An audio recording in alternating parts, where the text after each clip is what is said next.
Welcome to Blizzard Fire. We hope this video helps fire up your solution.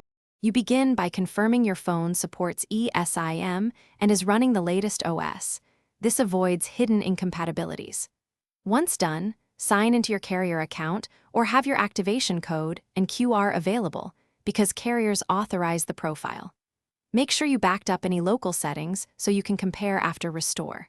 From here, you'll open Settings and locate the Cellular or Mobile Plan section. That first move triggers the device to accept a new Esim profile. You scan the carrier QR or enter the activation code in the Add Cellular Plan flow. This transmits the Esim profile securely to your device. While installing, you accept carrier terms, assign a label like Work or Primary, then choose Default Voice and Data Priorities so calls and data route correctly. If the profile hangs, toggle airplane mode or restart the device to reinitialize cellular radios, because that often forces the handset to complete the handshake with the carrier network. You finish by confirming the plan name, signal bars, and that data and calls work, because visual confirmation prevents surprise billing or missing services.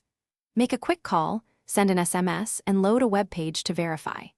If anything fails, remove the Esim profile and retry the QR or activation code. This clears partial installs. If problems persist, contact your carrier with the device ICSID and timing, since carrier-side provisioning or account flags are the most common blockers. Thanks for watching. If you found this helpful, don't forget to like and subscribe.